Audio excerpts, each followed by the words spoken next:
Good afternoon, wherever you're watching us from. This is the Dada Next Door show. I am your host, Comfort Nganga, and today, wow, it's beyond words, beyond explanation. We have an amazing guest. I'm sure you'd want to meet her very soon. I'm sure once you've watched our show, you'd want to call her and you'd want her to be in your call list. So her name is Becky. I call her Becky. She'll tell us her official names, I am sure. Amazing things about her. She's not just a lawyer. She's a moderator. She's a YouTuber. And she has a passion that she has managed to bring into advocacy. And I won't preempt it for you. Let's just hear from her. Becky, karibu sana. Asante Comfort. I'm so happy to be here. So, as you have rightly introduced me, my name is Becky, but that's what my friends call me. The government calls me Rebecca Kemunto. So, my name is Rebecca Kemunto. I am a lawyer, an advocate of the High Court. I'm also a lot of things apart from that. I tend to identify as a nation builder. I'm really big on governance. I'm really big on administration. I'm a public speaker. I am a moderator. I am a YouTuber. I'm a daughter, I'm a sister, I'm an auntie, and I'm a friend also. Yeah, so that's me. The amazing package that comes with being a woman, right? Yeah, you see, at times when as you grow from being a young girl to a teenager to a young lady, as you advance to womanhood, you realize that there are hats that you have to wear as you go along the way. That's so, yeah, I learned that, and I learned to be positive and gracious as I walk through the journey of life and as I pick these different hats. Amazing. So, yeah. And I consider you an artist. I don't know if you think of yourself as an artist. I do. And the amazing thing about art is it helps us glue all these things we do together and bring out one amazing element. Yeah. So, what would you say art has done for you? Well, first of all, genuinely, art has given me a personality. It has allowed me to be creative in my thinking. It has given me a different eye when it comes to life. It has enriched my life. Sometimes I look at very simple things. I'd be in town and I'd see people walking and I'd just be so creative about that. So art has it has made my life a little juicier at a personal level, but also art has allowed me to refine my profession. You see, the thing is this, with law, there's a belief that law is supposed to be standard. We read books, we do this, we do that. Wear wigs. Read books, wear wigs, go to court, sit behind the desk and draft. But because of art, I've been able to get into spaces. For example, moderating. I'm a commercial moderator, corporate moderator. What that means then is I moderate agenda-driven events, right? And one of my actually best clients, to be honest, is the Law Society of Kenya. So then I'm able to be a lawyer, yes, but I moderate because of art. So art has helped me that way. That's one. Two, I've told you I'm big on governance, right? Right. And, well, as a Gen Z, you'd know we are always in the streets. That's also some level of art. We express ourselves. Yeah. So, yeah, art has refined who I am as a person, and it has given my life some level of juice. Yeah, to say the I least. can also tell it has helped you express yourself because there's so much knowledge in law. There's so much we'd want to even tell our government or tell our parents.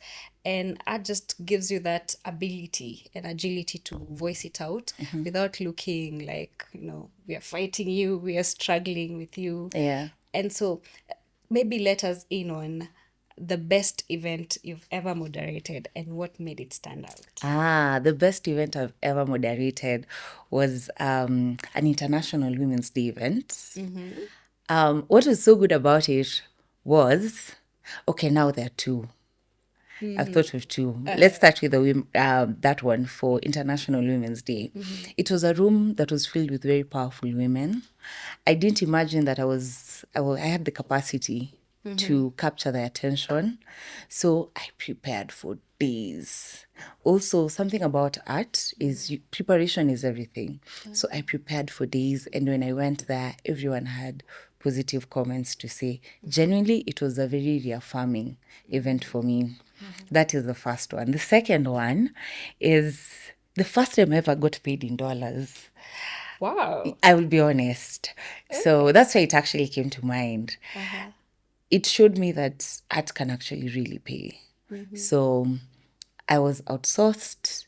I was taken to a whole other different country. I was given a new platform. I didn't even know what they were going to pay me. I was just happy to be out of Kenya to MC and moderate, right? You even traveled. Yeah. And then when I finished, actually it was a conference.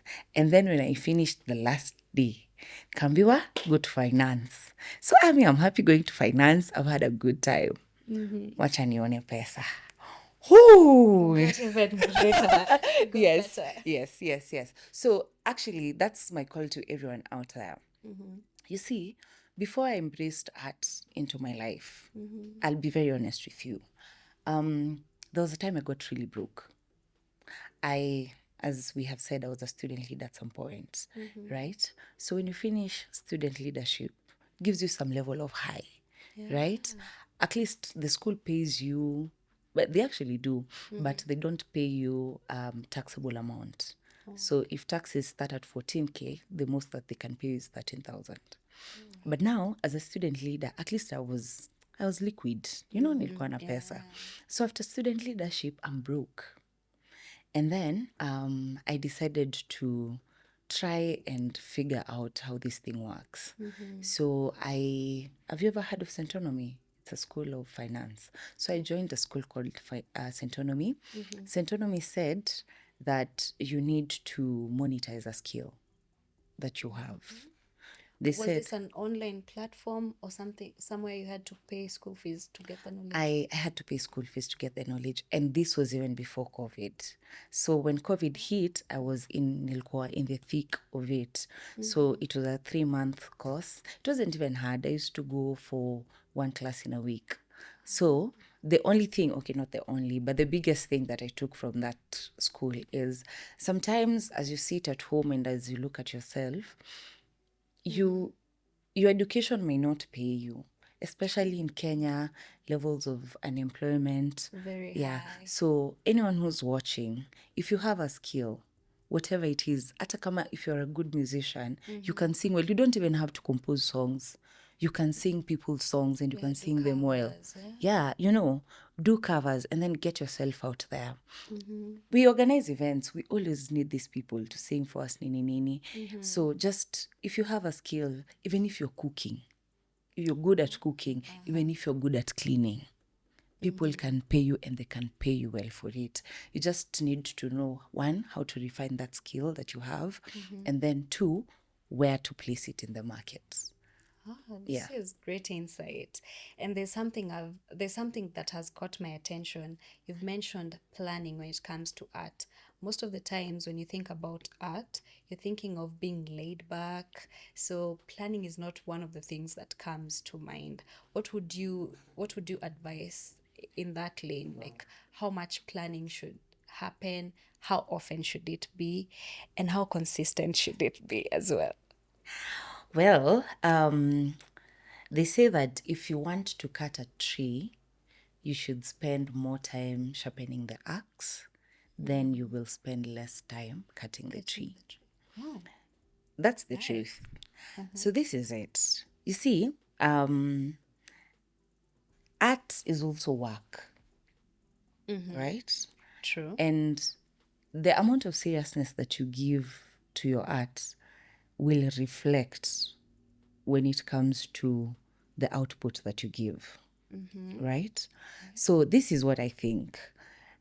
You can tell someone who's prepared and someone who's not when you see them. You can't be a musician who goes to chapa shots before a big day tomorrow, you will not have the voice to sing. True. So those are small things that people in our space need to consider. That's one. How much should you prepare? Prepare as much as possible. This is what I know. You can never over prepare. All right. Prepare as much as possible. So as someone who is a moderator and an MC, if I have 4 hours of showtime, I will prepare for 5 or 6 hours in the event that things overflow. I never have times when I'm in front of people and I have nothing to say. So there's nothing like over preparation in art. Prepare and prepare and prepare. And especially for young people like us, you have such a long way to go that if you prepare for something right now, you can always use it 3-4 years down the line. And trust me, time flies. So yeah, you can always use it. Nothing like over preparation. How consistent should you be when it comes to preparation? Do it every day. Do it every day.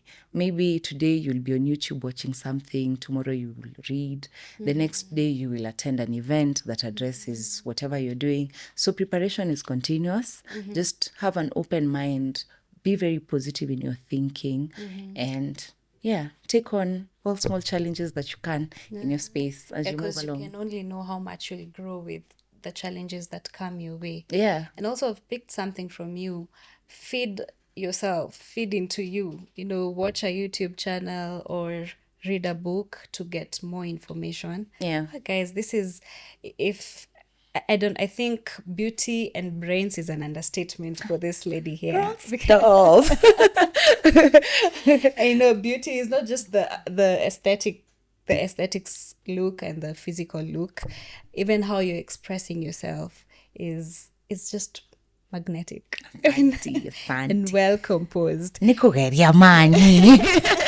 We're just trying. Thank you so Please much. don't be humble. Don't be humble. Try. Okay, so yeah. Yeah.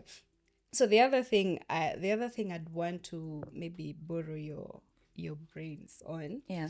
is the current situation we have with the Gen Zs. We are in a space where jobs are limited, Yeah. very few. Yeah.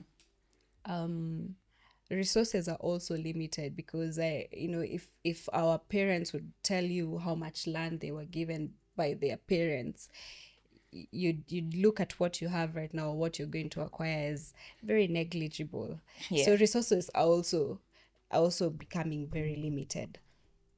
And what you've told us is a great story of resilience, because you studied law, ended up moderating, and while you were moderating, it brought something unique into your law career. That is resilience, because I'm thinking most of the people back at home would be saying, I'm a graduate, I studied, and like you said, you are a student leader and you've been left here on the high. You were earning money while studying. And were you receiving help? No, I wasn't. There are people probably who had help, Yeah. and they have the salary, we can call it a salary, and you're ranked. Yeah. And you get out here and now you're starting from scratch. That is a story of resilience. So what has made you be this resilient, and what would you advise someone who is in that kind of space? Well, that's a really nice question. So this is it. There's a small book. It's a really tiny book. I think it's one of the tiniest books that have ever been written. It's called Who Moved My Cheese? It's, I think, 32, 34, 36 pages. It's really small. So a story is told of 3 rats that lived together, and they lived in a maze. So they would wake up. You know how a maze is? Yeah. You have to piga corners to find the exit. So these 3 rats knew ile corner ndio kuna kuanga na cheese. So they'd wake up in the morning, go to that corner, eat cheese, go back home. Tomorrow, it was standard. So one morning they wake up, the 3 rats, and they go and they find no cheese. So 2 rats sit there and wallow. One rat figures out, I need to keep moving. I need to find cheese. So this one day, this is the first day. So let's call the positive rat White. So White decides to tell these other two, you guys, clearly there's no cheese here, let's keep moving. These two other rats are like, oh no, we always knew this is where cheese is at. Now we don't have cheese. White is like, let's keep looking for cheese. So White decides, you know what, I have to keep it moving. So White goes, anaanza kutembea around the maze, being positive and open-minded that atapata cheese. So long story, go read the book, White finds cheese. So this is it. This is what I believe. And even life after the Kenya School of Law, after getting admitted to the bar is not easy. Even moderation on its own is not easy. So this is what I think. As you sit there at home running a project, jobless, or even heartbroken, very many things can put someone down. One, there's power in being a positive thinker. Try to be positive. Anytime unajiambia, it's about to go down, I'm about to lose it, ask yourself, what if it all goes well? So one, being a positive thinker is very important. And then two, I think people should learn to move on quickly. When you lose a job, personally, I'd give you a week max to wallow. The next week, fikiria, what next do I... Yeah. So be a positive thinker and act fast and just do it. And also for young people, I know most people don't like to hear this, but be willing to start from the bottom. In Nairobi, sometimes you hear people earning $1 million, Bob, and you're like, me, the next job I am 24. I need to have $1 million, Bob. No, probably that's not your story. Maybe you're meant to collect the 3Ks, the 2Ks, the 5Ks as you go up. So also be willing to start and just go up that ladder. So yeah, for anyone who's out there, that's just the secret. Be open-minded, be positive, be confident in your thinking. Don't view life as a victim. And Everyone, keep moving. yeah, keep moving. Every day keep moving. And yeah, be willing to take small steps and take them with confidence as you move along. That's inspiring. Thank you. Yeah, nothing will come find you where you're seated, so you have to keep moving. There's something I want to quote that you posted some time back. Let's hear it. And it went like, Yeah. I used to love those inches. You remember the inches? I think I've heard that line before. Yeah. I used to love those inches back in school because the characters, you had the ability to manipulate the characters however you deemed fit. Yeah. It was so poetic. I don't think I'm giving it enough credit Justice. and enough justice by quoting. Yeah. But as I read it, it felt so poetic. Yeah. Did you ever consider yourself a poet? I was good at literature. Very good. I loved literature. I still do. Man, imagine at my big age, I still buy books, the poems. Wow. Yeah. My mom is a teacher. Sometimes when I go home, nipate vitabu za poems, I steal them, I put in my house. So evenings when I've had probably a good day or even a rough day, and I just want to, just finish my day off nice, I would read a poem. I have Googled poems. Truly, like I sit down and so I like poetry. Poems have a thing. They're brief, but capture a lot. Yeah. And they leave you with that taste to always want to understand what was going through their mind. Yeah. So as I read that, that was in my mind. What was going through your mind? I strongly believe that we all have the ability to create the lives that we desire. If today, Comfort, you wanted to be a dancer in Hollywood, I strongly believe that you can do it. So I think when I think I remember that post, and Yeah, so that's just it. I strongly believe that we Yeah. have the power to be who we want to be. And you know those characters we used to write? Man, if I told you about the initials and compositions I used to write, Tell us one of your best. I'm not proud of it. Was it radical? It wasn't radical. It was the first time my composition was ever read in class. Okay. I've had two instances, well, in primary school, where my compositions were read in class, and I'm not proud of any of them. Why so? So, the first composition that was read, I was in class 5, and it was about a tragic accident. You know what happened? Man, I killed my bro in that composition. Oh, Yeah. you're so engrossed in creating those He was characters. seated next to me and he died. And then it's not even that, it's the fact that I was so vivid in explaining how they picked his body, da da da da. I was in class 5. It was read in class. I think I got like a 30, 34 out of 34, 36 out Those of were 40. good marks. They were. And then the second composition that was read in class ever, I was in class 8. Again, I'm not proud, but I can explain. We were doing an exam on Monday. No, I think on Tuesday. And the last class that we had was an English class. And we had learnt new words. And Mwalimu had written them on the board. And one of the new words was embezzlement. Embezzlement of public funds. Yeah. So mimi naona composition, naangalia blackboard, I see the word embezzlement. I'm like, if I write this word in my composition, the teacher is going to be impressed. You know what story I wrote? Man, my dad became a top government official who was corrupt and who was arrested in traffic. How do you even take that home? I didn't take it home. So the thing is, when this composition is being read in class, the teacher is so proud. Na. Kimi niko hapo niko like, oh God, that's my dad. So yes, I've actually thought about writing books at this age. You should. Yeah, but now the thing is, they would be radical.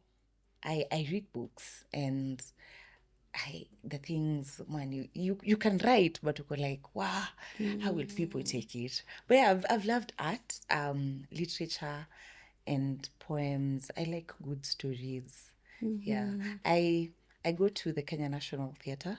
Oh. Yeah, to just They have see. amazing plays. Yeah, and not even just the plays. I enjoy good dances. Yeah, everything that just adds some just to life. You'll find me there. Art is in you. It runs in your blood. For real. And I actually feel sorry when I meet people who tell me, I don't read books, I don't do this. I'm like, you're missing out on a lot. Yeah. Someone once told me that most authors are usually the main character in their novels or whatever piece of art they're going to write. What do you think about that? I think so. I think most people who write from their own experiences, just that we use other characters to write the story. So if, for example, I was to write a story of a heartbreak, definitely I would write my pain. Yeah. But I doubt if I'd be the character. So yeah, most people write their stories, but they use other characters. Other characters. So do you think that through your art you've been able to mirror yourself? Yeah, for sure. So now that I was very big on literature when I was growing up and going through school, sometimes I got myself in spaces where nilikuwa na kiherehere. So mwalimu angekosa kukuja class, I'd be the one standing there. Hey guys, so now that the teacher is not coming, can we review whatever? That has really helped me in moderation. Okay. So it builds up for sure. It does. So it's something that you practiced even without your knowledge. Yeah. Ulikuwa fikiria ni kiherehere and then turns out it's something you're going to cash. Yeah. Imagine that. At some point in life. True. And that's why I tell you, I truly believe that everyone has the capacity to do something in life. Amazing. Yeah. And not just do and monetize it. You just need courage. That's powerful. Speaking of courage, yeah. what gives you that, the courage and the confidence to pursue what you think, because there are many times people are dreamers, there are many times you envision big things for yourself, but when it comes to actioning, you have voices telling you, so unafikiria wewe ni nani to achieve this? You're not even all that. Yeah. Or maybe you even make a mistake and it confirms what you've been thinking all along. Like, I think I'll just quit podcasting. People don't even want to see my face anymore. Yeah. So what gives you that confidence and courage to pursue what you like? Well, genuinely, I don't have fear for mediocrity. I have contempt for mediocrity. I don't like mediocrity. I feel like no one should be mediocre. So one, my contempt for mediocrity. Two, I what's the worst can happen? That's my attitude. Okay. Do I have embarrassing moments? Yes, I do. A lot. But I've also learned that people forget things quickly. Yeah. Kenyan culture. Worldwide culture, actually. For real. If you fell down here today, we will laugh. Maybe today and tomorrow. Next week, everyone here will have moved on. But wewe, you will hold on to it. Ujambia, I fell, and then you stop podcasting. And we all moved on. So I've learned that people move on, but also truly, I read a lot of books. Yeah, so to just... Books have empowered you. Yes, books have really empowered me. And also the friends I keep. I try to keep people who motivate me, and even the types of conversations that I choose to have. I don't like sitting in spaces where people are victims of life. I like sitting in spaces where people just keep pushing each other. So that really helps when it comes to building confidence. And the language that I use in my brain when I talk to myself. Also, you have a language that you speak. Do you mind sharing? So one, Namsini charge. So when I wake up in the morning, sometimes I listen to affirmations. I am great. I am successful. I am here. I am all that I am. So affirmations really help. That's one. Two, when I'm thinking, you talk to yourself the most. That's true. Yeah.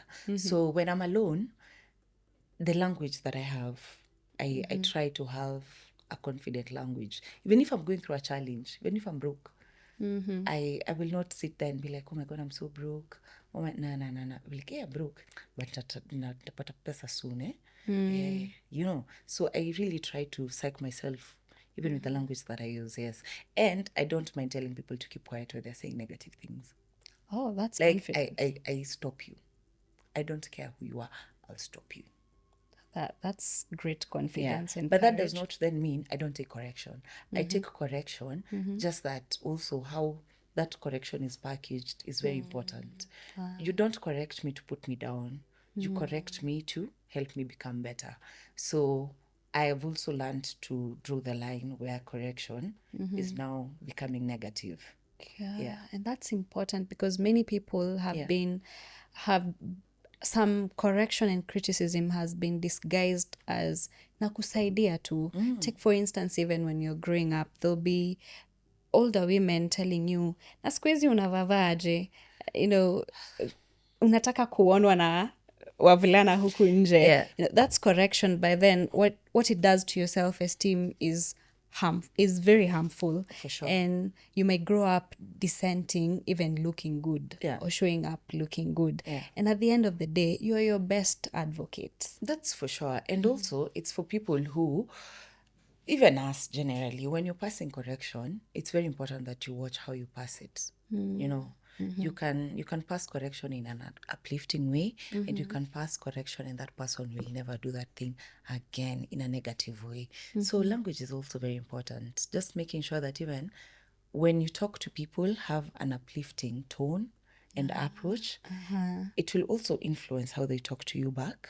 That's one. And also two, please love yourself enough to protect yourself when you're in spaces where people are putting you down.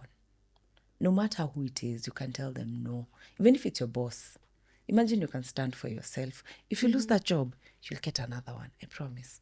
That's the truth. Yeah, so you really need to protect your mental health especially, That's quite deep. Yeah. And talking of mental health and the current word and the current phrase we're using, adulting. How are you going through adulting? Come see, come sir. I have good days, I have bad days. I'd say largely good days. Some negative, some bad days. But I never imagined life would be the way it is. I underestimated what it would be. So adulting is, I wouldn't complain much. It's not that bad. What is it? I live alone. Yeah, it's not a bad thing. It's not a bad thing. I just don't like weekends because I'm always alone in the house. But yeah, it's kind, it's nice. I've learned to put systems and processes in place. I don't live close to my parents. My parents live out of Nairobi. So I've also learned to take care of myself. For a minute, when I was a little younger, I used to eat out a lot, never cooked. I learned how to cook. I learned the importance of cleaning my space. May the good Lord rest his soul in eternal peace. But once Brian Shearer said something, and to me, it was very obvious. But to him, it was a new concept. And then I realized maybe to most people, it was not an everyday thing. So let me tell you what it was. Chira was suffering from mental health, and he went to see a therapist. And the therapist went through his life and told Chira a very small recommendation, which you would not imagine. He told Chira that Chira should shower every day. Do you know how showering changes your life?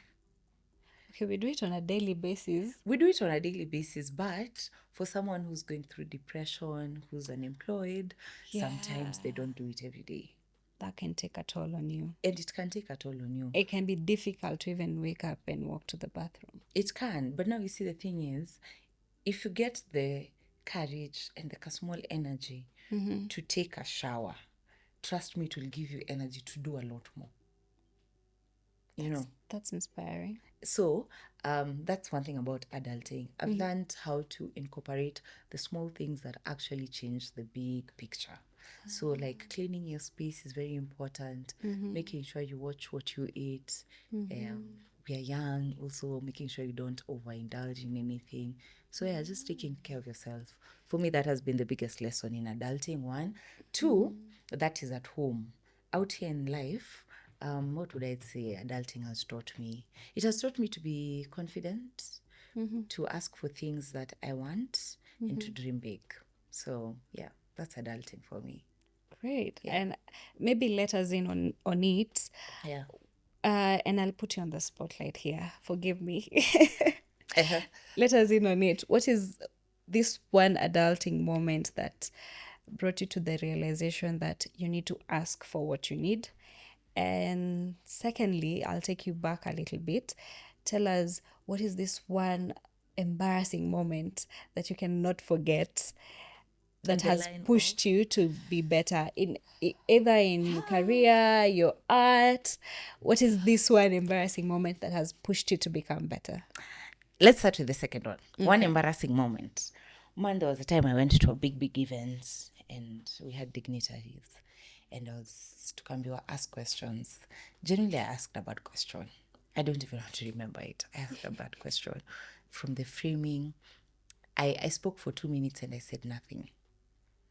And someone else spoke for like 15 seconds and they said everything. So that was the most embarrassing moment I've ever had. How did it influence me? It taught me how to speak better, to say the most with as few words as possible. That was one. I think that's the most embarrassing moment I've had.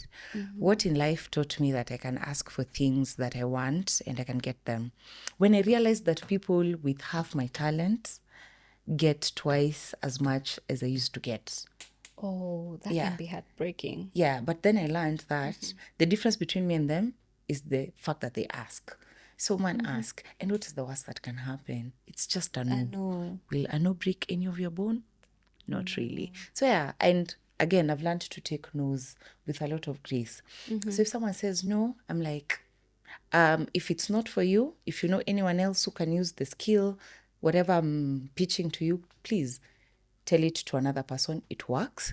Or if it does not work for you right now, in the future, if you need this service, please let me know. So I've learned to take no's with a lot of grace. Wow, that's inspiring. And also thinking about what you just said, Yeah. you read a lot of books. So Yeah. that moment make you want to read more books. Yeah. Maybe listen to more audios. There's a quote that says, every problem that you have, the solution is in a book. And it's true. Be it health, be it education, be it relationships. There's a book written in line to that.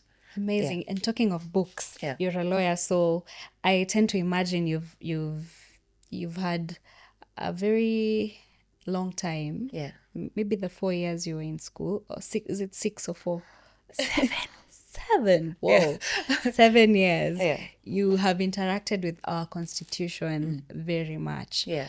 What is the one aspect? I'll tell you for sure. I've not read that. I've not Yeah. read the constitution. Yeah. But what is the one article or chapter that you think young people can use to empower themselves, business wise, economically, even as they go through their daily lives? What is the one? It could be 3 or 4. So the thing is, the Constitution gives general laws, and then we have different acts that now are specific. So what is in the Constitution that can help young people when it comes to I can't think of any specific one, but just a run through.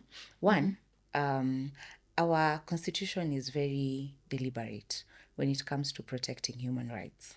And one of the rights is the right to make a living, to have a dignified life. It's so serious. The right to a dignified life means you need to be so dignified that people don't talk down upon you. The Constitution protects you in that And I way. like how you're putting it. It's not just right to life, it's Yeah. right to a dignified life. You know what a dignified life is? It means you should not serve last after people have finished eating. You should serve with them. That's your right. So one, the fact that the Constitution has empowered us to live dignified lives, that's one. But then two, recently we have this conversation on devolution and how county governments are supposed to work and run. I think young people should take more spaces in their counties, and even counties should create more spaces and resources and just empowering the young people. So I think young people should also look at what is there for them in their counties and do the most when it comes to the resources and systems and processes in place in their different counties to make sure that they get the most out of this life. Listening to you right now, I am viewing you as an icon, because you could be the one bearing the solutions to the challenges we're having as young people. Or maybe sometimes, I don't know. And merging all of this, the law, the moderation, public speaking. I think you were even a motivational speaker today here with us. Wearing all these hats. I'd like to give you a mic drop moment as we wind up. Talk to our viewers. If you were given a canvas and you were to write something or draw something, just any form of art on that canvas, what is the one thing you'd want there for future generations to look at? Well, if I was given a blank canvas, I would draw a path leading with very tall trees, like a jungle kind of, and I would put the sun somewhere reachable, somewhere you can see, but it would be at the end. And then I would write, stay positive, keep moving forward. Oh, so poetic. Yes, that's it. So, for anyone who has watched us today and who has taken the time to listen to this conversation, this is what I'd say. Genuinely and truly. One, dare to dream. Dream big. Dreaming is free. Two, be positive in your thinking. Have a positive approach. If it doesn't work today, it will work tomorrow. So, hey, wake up tomorrow and go and try, because maybe tomorrow it will work. And then three, keep good people around you. Keep good people around you. And good people is not just people in terms of the ones that you are in contact with, even the content that you consume, the books that you read, those are people, they influence you. So keep good vibes around you, and yeah, you'll go far. Great. Thank Yeah. you so much, Becky. Thank you for letting us in on your amazing world. Thank you. Seeing how positivity can influence so much, Yeah. can take you to very high levels. We really appreciate your time. Thank you, Comfort. And to you, our viewer, this has been the Dada Next Door. I hope you're inspired. I hope you've gotten the courage to rise, think big, dream big. And until next time, I have been your host, Comfort Nganga. Bye.